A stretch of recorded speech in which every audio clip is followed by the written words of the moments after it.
I light this chalice with these words. Open our eyes to see what is beautiful. Open our minds to learn what is true. Open our hearts to love one another. Please join me in the Affirmation of Covenant, which you'll find printed in your service.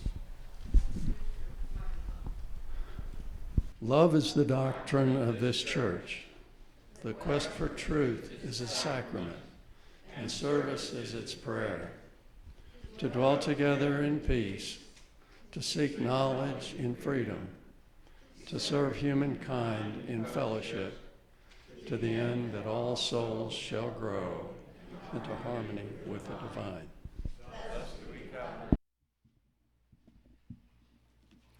I am honored today to introduce our guest speaker, Dr. Sherman James.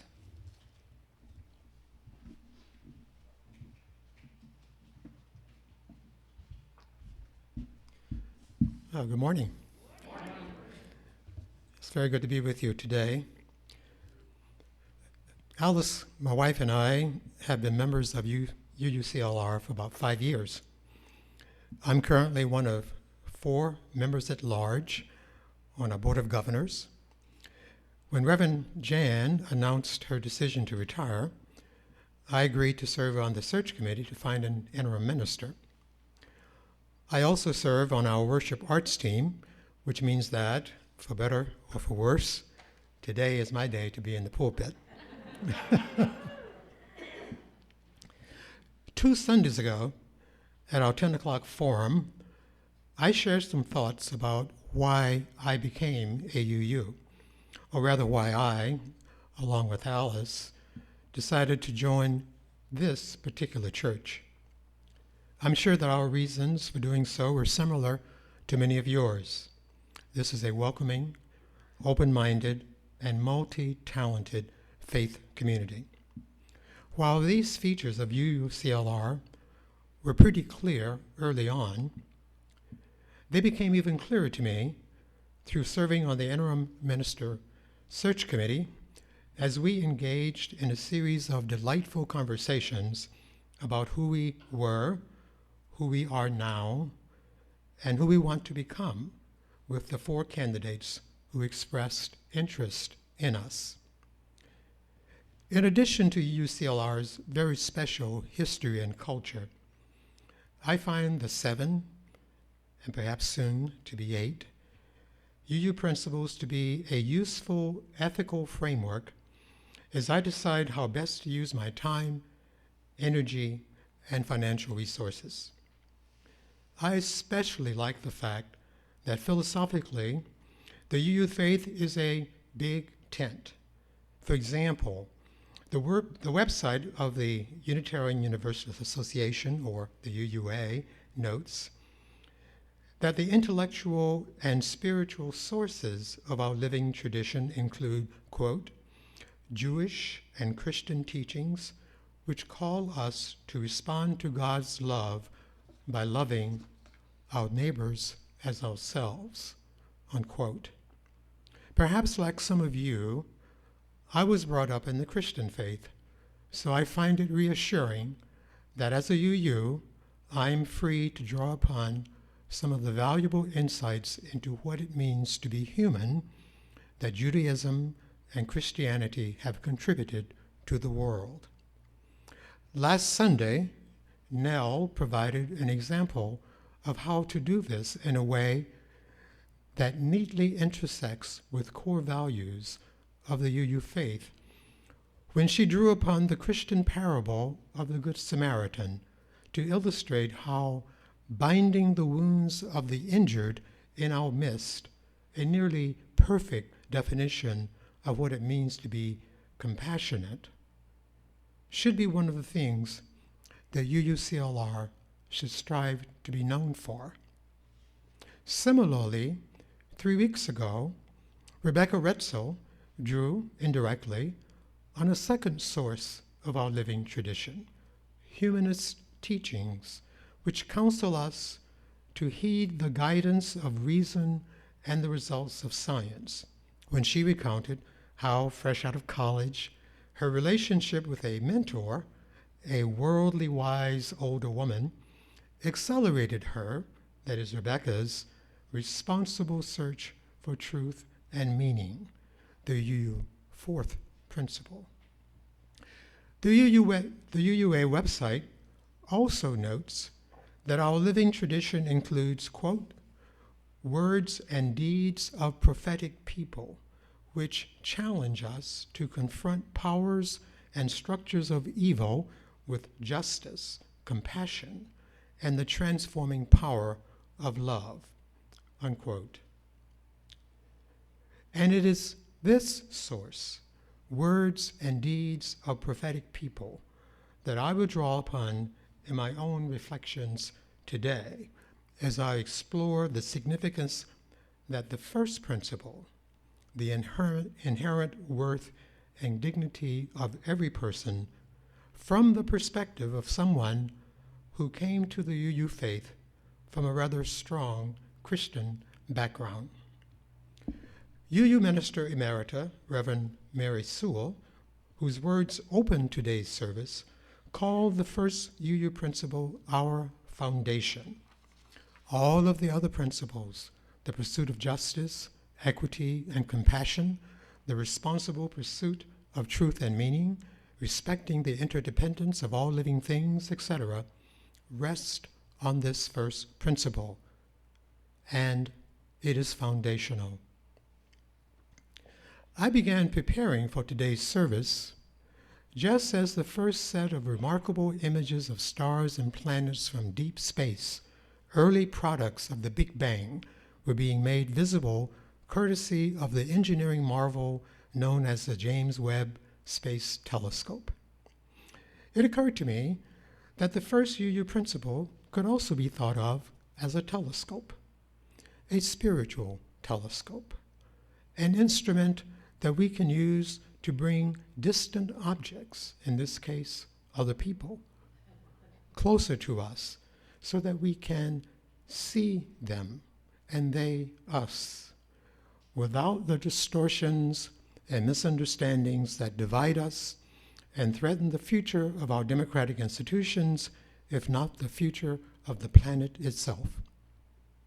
As already noted, we UUs are fortunate in that we can draw upon a wealth of intellectual and spiritual sources for insights into and courage to confront difficult social and political problems. I think a case can be made that the difficult problems we now face are as much spiritual as they are political or economic. How else can we, here in America, understand our deep estrangement from each other, our increasing polarization because of where one lives, the color of one's skin, one's sexual orientation, or who should control one's reproductive decisions? What words and deeds of prophetic people, such as the UUA website puts it, can we draw upon to understand the sources of our estrangement and perhaps find ways to break out of it short of violence? I want to turn now to one such prophetic voice, that of Howard Thurman, a man few of you may have heard of, but who many scholars of religion consider the greatest African American theologian of the 20th century.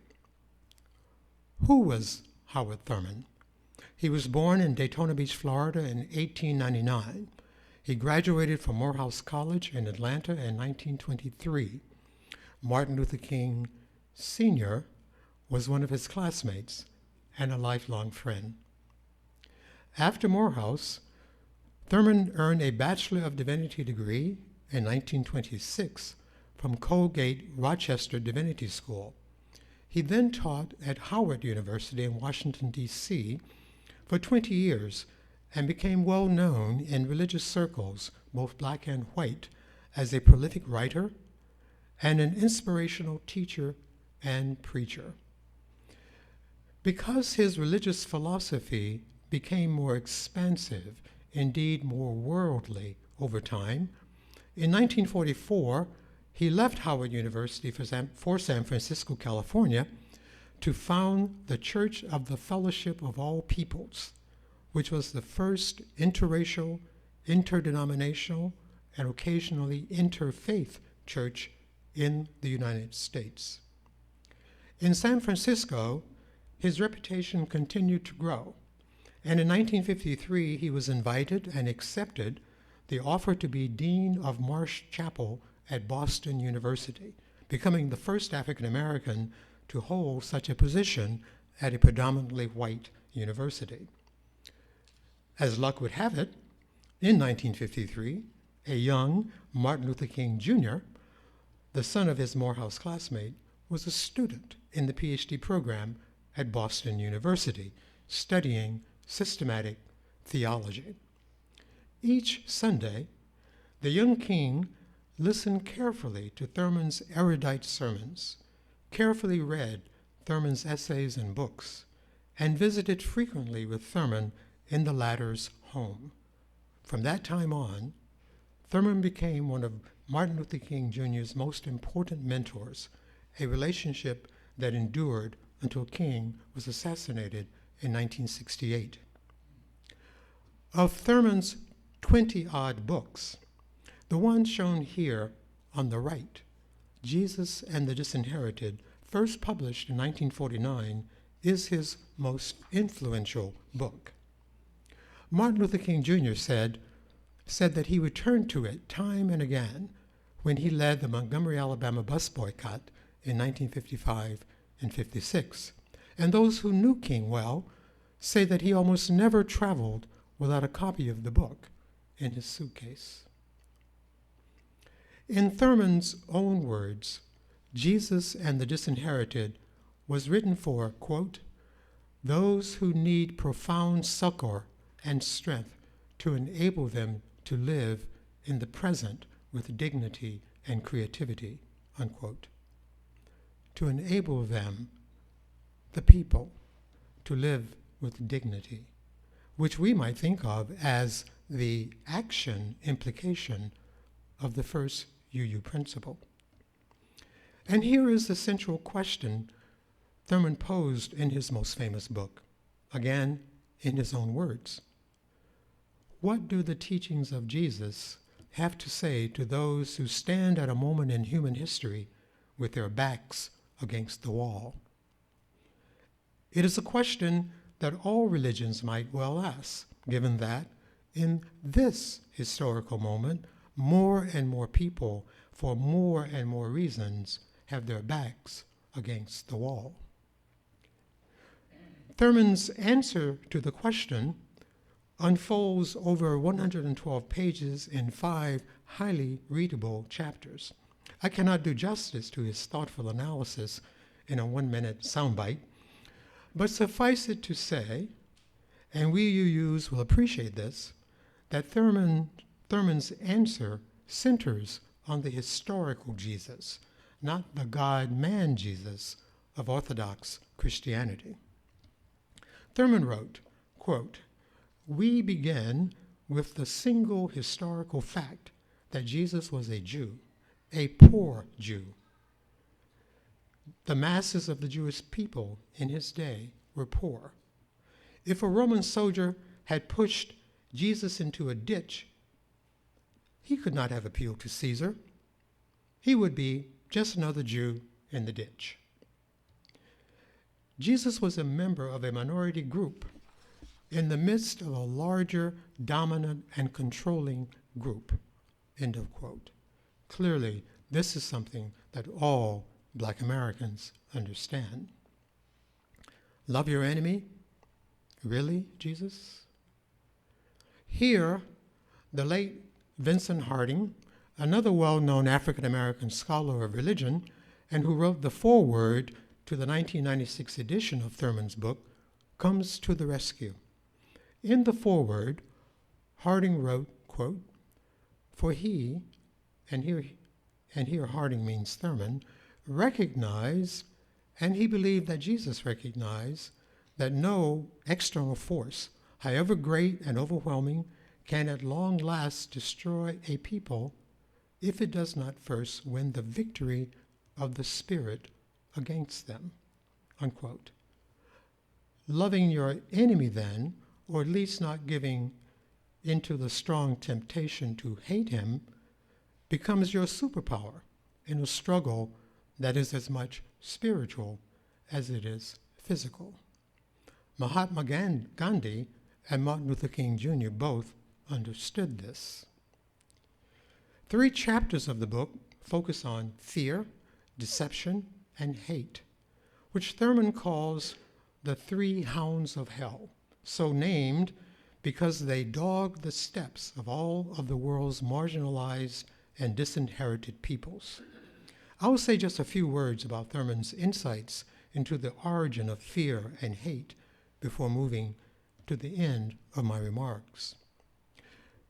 Fear, Thurman wrote, has its roots in the relationships between the weak and the strong, between those who control the environment. Today the word environment would probably be replaced by political, economic, and judicial institutions, and those who are controlled by the environment, that is, these institutions.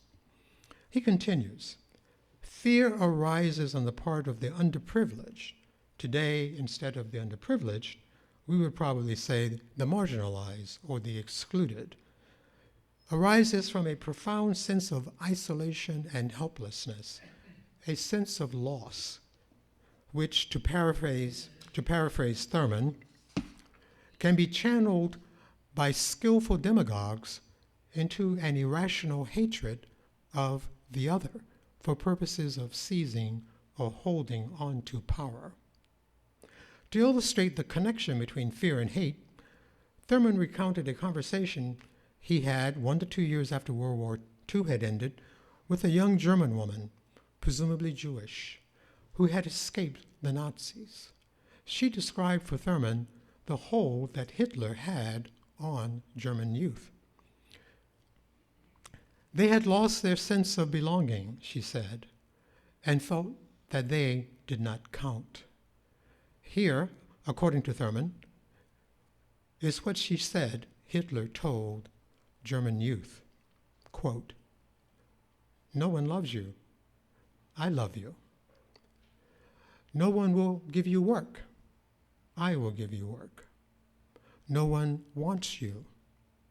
I want you."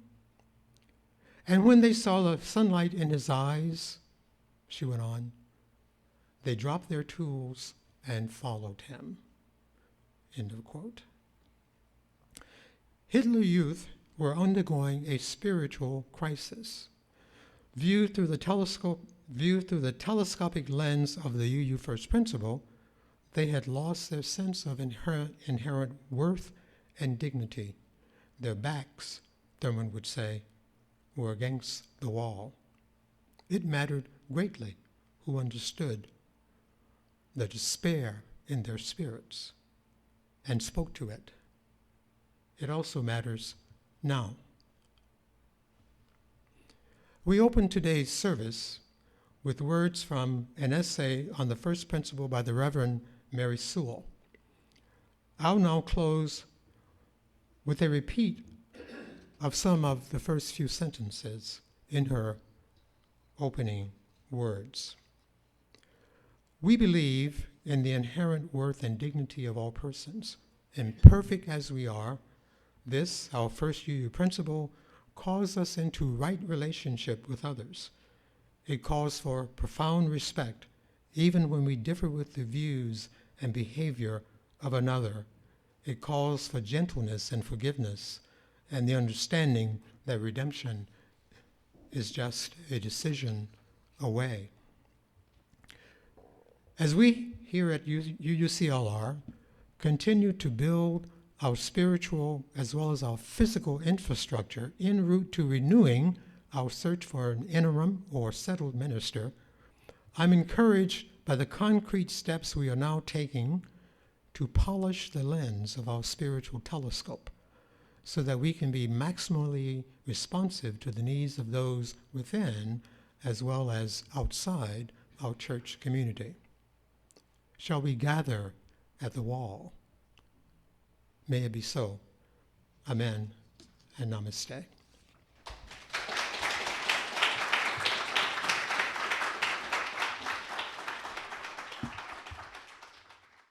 Go out into the world in peace. Have courage. Hold on to what is good. Return to no person evil for evil. Strengthen the faint-hearted. Support the weak. Help the suffering. Honor all beings.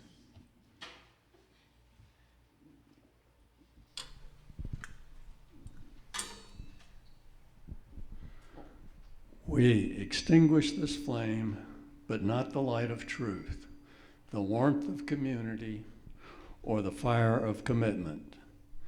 These we carry in our hearts until we are all together again. Amen, blessed be, and namaste. Go now in peace.